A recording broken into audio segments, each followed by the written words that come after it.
For 3 years, I was trapped in a fake marriage with Michael the Demon CEO. The day I asked for divorce, he calmly agreed. But suddenly, floating text appeared above his head. This crazy guy already has chains and toys. Custom made for her in the basement. Stop pretending to be a gentleman, girl. The second you sign those papers, you'll wake up in his basement with this psycho. Finally, the imprisonment storyline is coming. This demon's true form has spikes. Deserves what's coming after all the evil things she's done. Girl, you're so stupid. If you'd just been a little nice to him these past years, this lovesick maniac would have worshipped you. Now he's twisted with hate. My hand shook. As I was signing, I looked at the expressionless man across from me.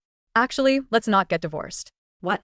Michael's cold eyes barely lifted. His indifferent expression made me doubt if I'd actually seen those floating messages. I took a deep breath, put down the pen, and grumbled for an explanation. I suddenly don't want a divorce anymore. We've been together for 3 years. We're used to each other. I actually can't bear to leave you.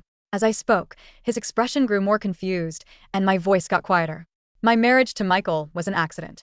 5 years ago, everything changed when Sarah, a broken turn, joined our company. My perfect life fell apart.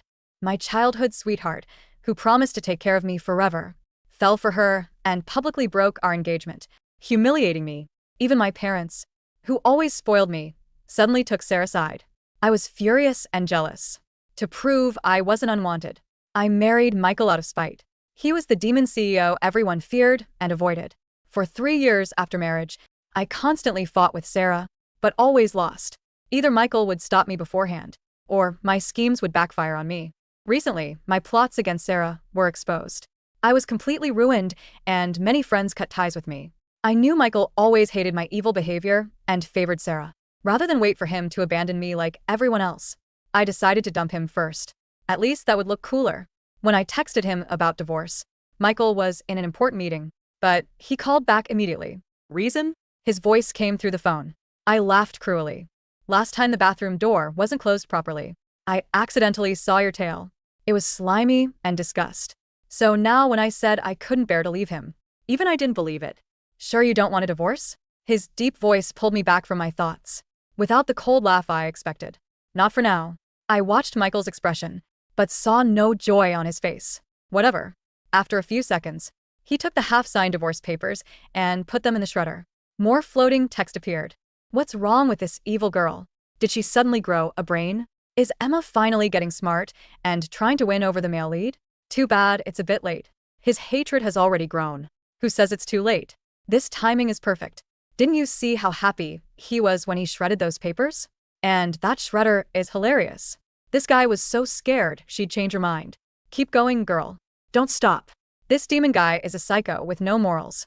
And you're evil. You're perfect for each other. Win him over and you won't have to worry about losing to Sarah anymore. I spent the whole afternoon figuring things out. Finally, I understood that I was living in a romance novel. Sarah was the female lead, and I was the evil supporting character who gets imprisoned and dies. No wonder everyone who met Sarah was drawn to her. Like the whole world revolved around her. After processing so much information today, I took a bath and opened my phone to relax. I saw endless hate comments. All my social media was flooded with people defending Sarah. My ex-fiancé David texted me, "Emma, don't think I don't know. You're just using these dirty tricks to force me to leave Sarah and be with you. Huh? You went through all this trouble just to see me, right? Fine. You got what you wanted." Friday afternoon, same place. I didn't reply. I blocked him and turned off my phone. More floating text here. I'm not defending her, but the evil girl's behavior makes sense. She was a proud, rich princess, and overnight her parents, lover, and friends all ignored her. For another girl, I'd go crazy too. She's beautiful and rich. Why should she lose to Sarah, who can't even tell the difference between Word and Google Docs? These novels have no logic.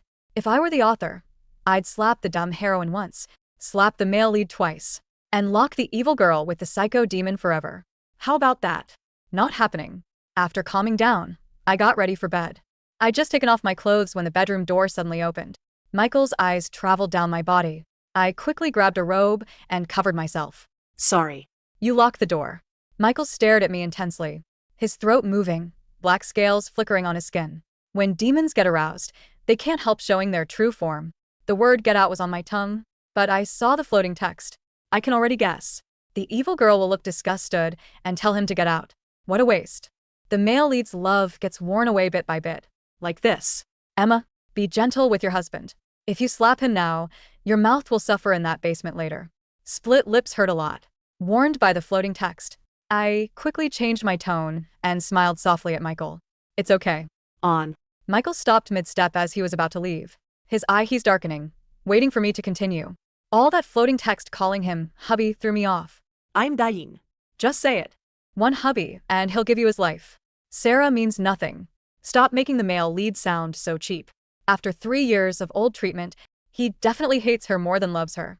Don't forget, he imprisons her to death to protect the heroine. The floating texts into 2 arguing groups. I raised an eyebrow, wanting to test if this information was real. Following the moment, I teased Michael. Do I have a good body? Average. The man looked down coldly, his expression unreadable. Stop pretending, dude. Being stubborn and won't get you a wife. No wonder she's been in love with the male lead all these years. You kind of deserve it. Am I seeing things? Why doesn't the evil girl seem to hate the male lead today? Are we evil couple shippers finally getting somewhere? I took a step forward, not giving up. You haven't even looked. How do you know it's average? Don't need to look, Michael replied coldly. But his fingers curled involuntarily, his knuckles showing a faint ink, almost tearing holes in his pants. I never noticed before. Or how cute he looked when shy. I noticed Michael's collar was messy and reached out to fix it. Don't touch. The cold warning came from above. So harsh I froze, remembering the arguing floating text. Right? I'd never been nice to Michael in 3 years. Instead, Sarah was like sunshine, always encouraging him to overcome his darkness. It was normal for Michael to hate me. I laughed bitterly early and pulled back my hand. Remember to close the door when you leave. I need to sleep. The man closed the door, but didn't leave. Instead, he walked toward me, step by step. His hot breathing became more obvious, his eyes red from restraint. I finally realized something was wrong. Michael, what's wrong? Do you have a fever? Loading text. More like he's in heat. Dude, don't be so easy. She was just casually flirting. And you're so excited your mating season came early. Michael, what's wrong? I asked, my voice trembling slightly. The floating text above his head was going berserk. OMG, run girl. He's in rut. No, don't run. If you run, the chase instinct kicks in. Establish dominance. Pet the lizard. Lizard? He's an abyssal dragon demon. Show some respect. Kiss him. One kiss, and the basement plot is cancelled. Michael didn't speak. He braced one hand against the wall behind me, boxing me in. His skin was burning hot, radiating heat that I could feel even through my robe. The black scales on his neck were spreading upward, framing a jawline that was tight with tension. You? His voice was a guttural growl, vibrating in his chest. You asked if I had a fever. You look like you do, I whispered, forcing myself to hold his gaze. The old Emma would have screamed and thrown a vase. The new Emma, armed with the knowledge that this man was a lovesick maniac, decided to gamble. I reached out. She's doing it. She's touching him. Careful with the scales, they're sharp. My fingers brushed the side of his neck. The scales were hard like obsidian but warm. Michael flinched as if he'd been burned, his pupils constricting into vertical slits, pure predator eyes. He stopped breathing. Emma, he warned, his voice straining. Don't play games. I am not in a state to be teased. I'm not teasing. I lied smoothly. I'm your wife. If you're not feeling well, isn't it my job to take care of you? The text exploded. Critical hit. Did you see his ears turn red? The Demon King is blushing. He's mentally planning their 50th anniversary right now. Wait, look at his tail. I glanced down.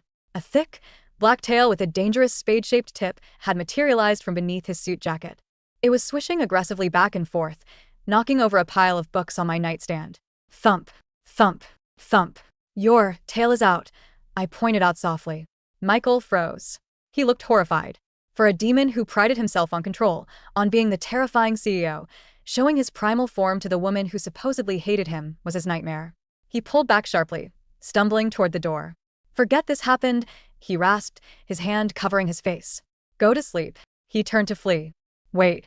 I moved on instinct. I grabbed his wrist.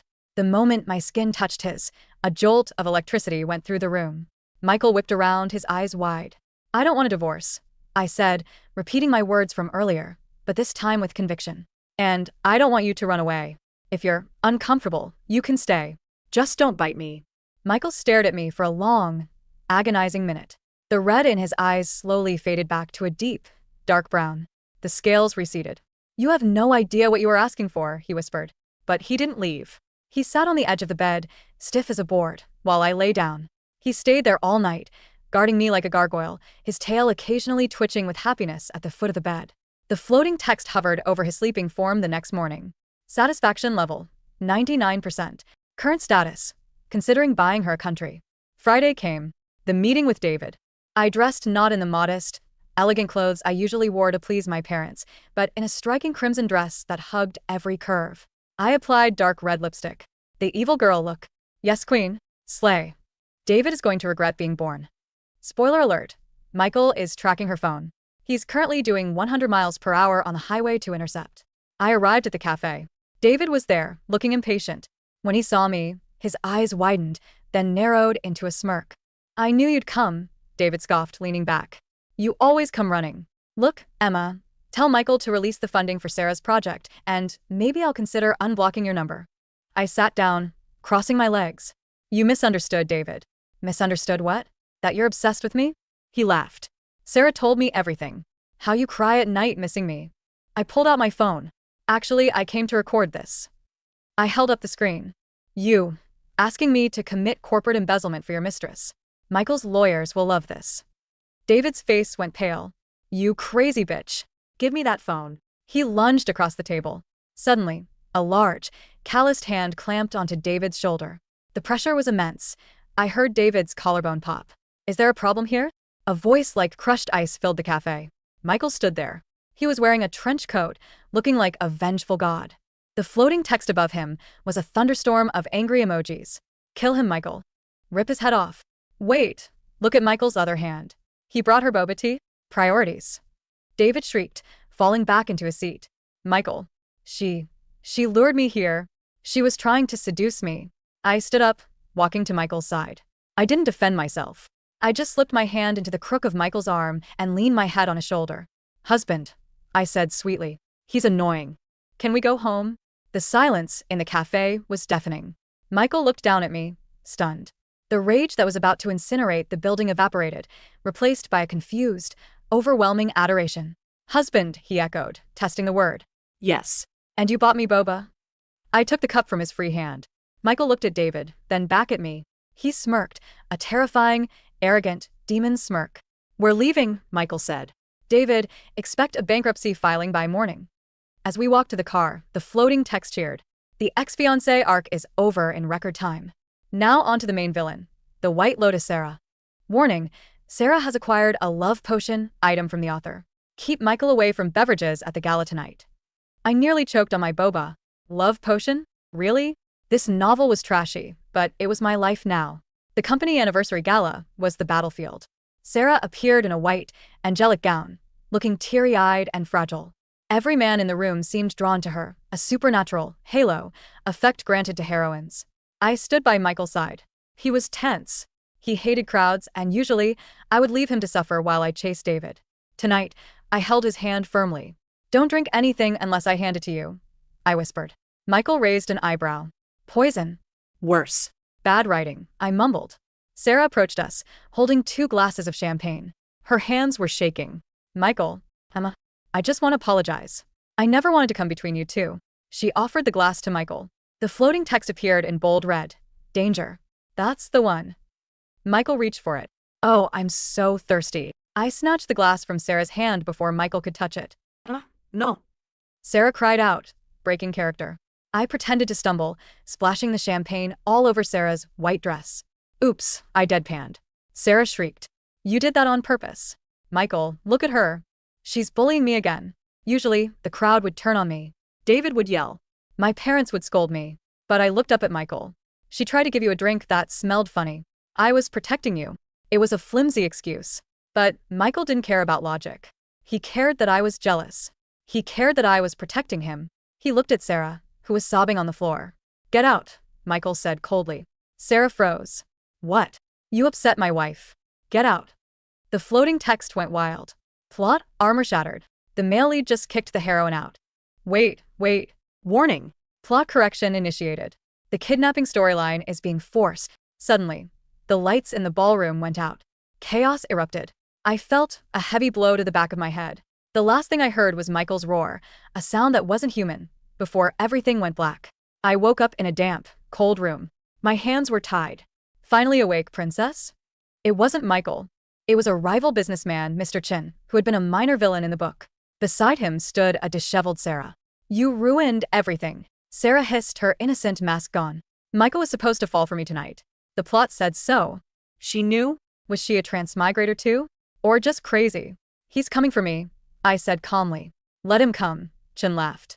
I have demon-suppressing chains. When he arrives to save you, we'll capture him, harvest his scales, and I'll be the new CEO. Boom. The steel door of the warehouse flew off its hinges, crushing a henchman. Michael stood in the doorway. But it wasn't the Michael I knew. He was 7 feet tall. Horns curled from his temples. His skin was covered in armor-like scales, and his tail lashed behind him, cracking the concrete floor. His eyes were burning coals of hellfire. Demon form unleashed. He's going to kill everyone. Run, Sarah, you idiot. Bad and imminent. If Michael kills humans, he gets exiled to the abyss forever. Emma, stop him, Michael roared, and the sound shattered the windows. He lunged at Chen, claws ready to rip his throat out. Michael, stop. I screamed. The monster froze, his claws inches from Chen's face. He turned his head slowly toward me. He didn't recognize me. The madness had taken over. He's lost control. He needs an anchor. Kiss him. It's the only way to reset his cognitive functions. I struggled against the ropes. Michael, look at me. It's Emma. He snarled, stepping toward me. He looked ready to devour me. You promised. I shouted, tears welling up. You promised to check the basement for toys, not use them on me. It was a stupid, nonsensical thing to say, but the absurdity of it pierced through the rage. Michael blinked. I managed to slip one hand free, thanks to years of yoga, and scrambled up. I didn't run away. I ran to him. I threw my arms around his scaled, terrified neck. He was scorching hot. Come back, I whispered into his ear. I'm safe. Nobody hurt me. Come back to me, hubby. The monster shuddered. A low whine escaped his throat. Slowly, the scales began to recede. The horns dissolved into smoke. He shrank back down, collapsing into my arms, naked and vulnerable. He buried his face in my neck, shaking uncontrollably. I thought, I lost you. I glared at Sarah and Chin over Michael's shoulder. They were paralyzed with fear. Call the police, I told a floating text or the universe.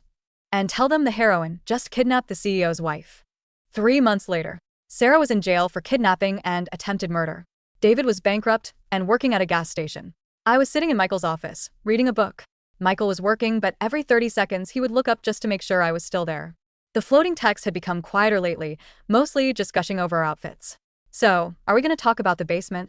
Yeah, did he ever use the chains? I looked at Michael. The readers want to know about the basement. Michael didn't even look up from his documents. Tell them it's been renovated. Renovated into what? A home theater. He paused, with a very strong lock on the inside. I laughed. The truth was, the basement did have chains.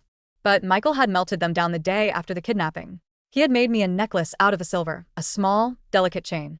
He walked over to me, his tail, which he now let out freely at home and in the office, wrapping around my ankle possessively. You know, he said, leaning down to kiss my forehead.